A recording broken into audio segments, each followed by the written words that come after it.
The things you buy are about to get more expensive. Kamala Harris shared some big news. And scientists found life in a deep, dark place. That's some of what we'll get to on the 7 from the Washington Post. I'm Hannah Jewell. It's Thursday, July 31st. Let's get you caught up with today's 7 stories. Number 1. The Trump administration is scrambling to make trade deals before tariffs kick in. If you've had trouble following all the twists and turns of President Trump's tariff wars, I don't blame you. But there's a big deadline you should know about tomorrow. August 1st is Trump's self-imposed deadline for broad new taxes on imports to kick in. He had delayed the tariffs, which were announced in April, pending negotiations with dozens of countries. Yesterday, Trump said he had reached a deal with South Korea. If that's the case, the Trump administration will have made deals with 11 of the country's top 15 trading partners.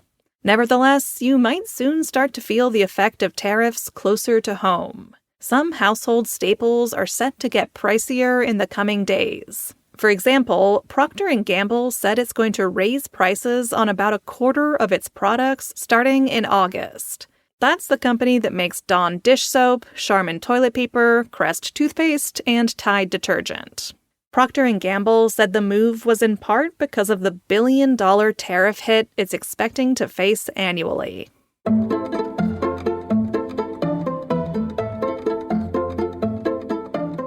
Number 2. Tsunami waves were relatively tame after one of the world's biggest earthquakes. Yesterday, an 8.8 magnitude earthquake struck off the east coast of Russia. Around the Pacific, countries braced for tsunamis. In the past, such strong earthquakes have caused massive, damaging waves. Thankfully, that's not what happened this time. The reason could be that this earthquake did not shift land under the sea as much as previous ones have. That's what pushes the seafloor upward, displacing water and creating tsunamis. Scientists are still trying to figure out what happened and how high the waves reached in different parts of the Pacific. But in the U.S., at least, there were only limited reports of damage.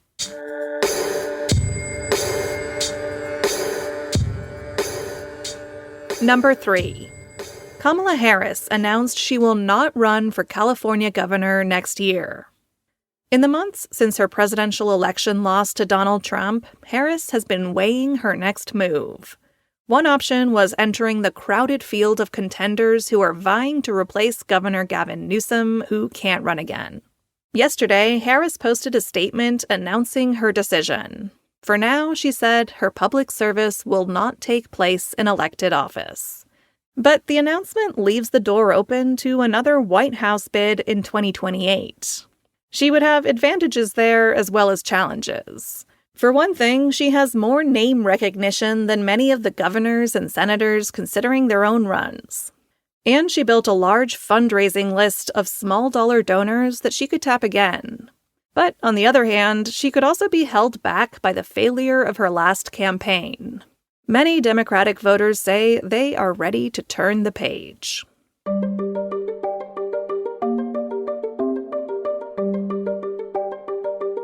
Number 4.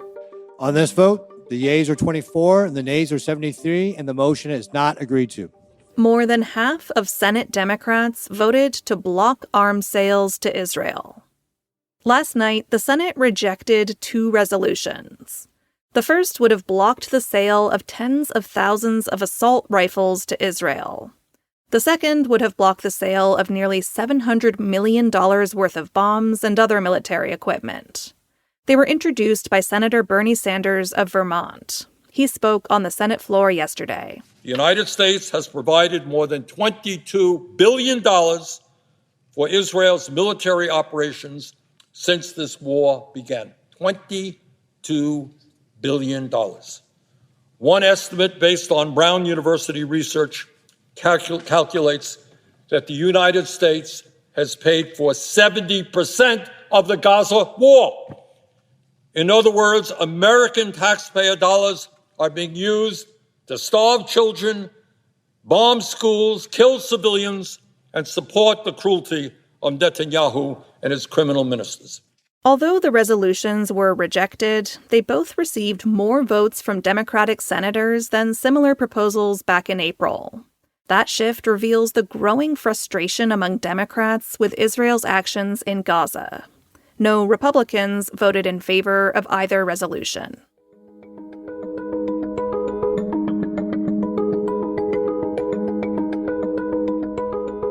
Hotter summers could be making us sicker in unexpected ways. That's our fifth story.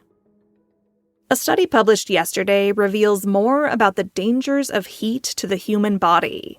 Researchers tracked emergency department visits and fatalities in California over 11 years. They found that deaths increased in both hot and cold temperatures, especially among older adults. But emergency room visits steadily increased as temperatures did, especially among young children. More people visited emergency rooms for illnesses, including those linked to poison, respiratory symptoms, and nervous system problems. The findings should help public health officials better understand who needs to be protected during heat waves as the planet warms.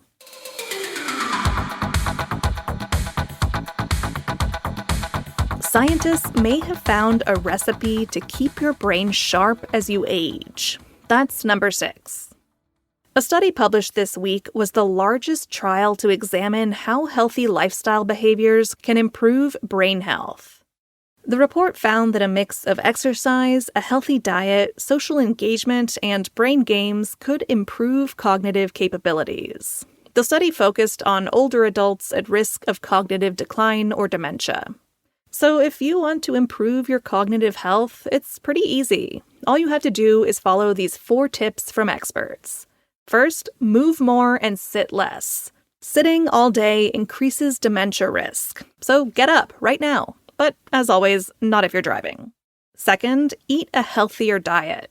You can try the MIND diet, which calls for more vegetables, berries, and nuts while limiting red and processed meats. Next, stay connected. Feelings of loneliness can increase the risk for dementia, while strong social connections are key to cognitive health. And finally, challenge yourself intellectually. Stretch and use your brain and your memory in different ways. It's a good excuse to carve out time each morning to do the crossword.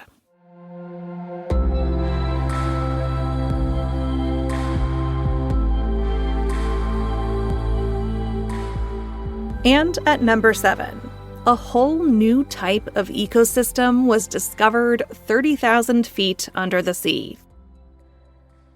Last summer, scientists explored one of the deepest trenches in the Pacific Ocean in a submersible. They weren't sure what they would find, but what they saw was unbelievable.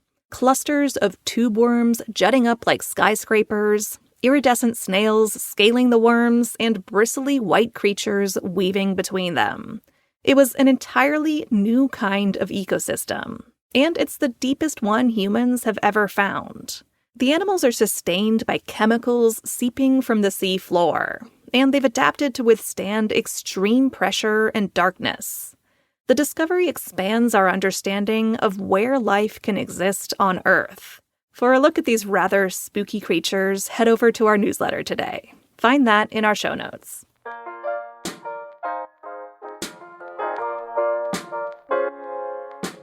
All right, you're all caught up.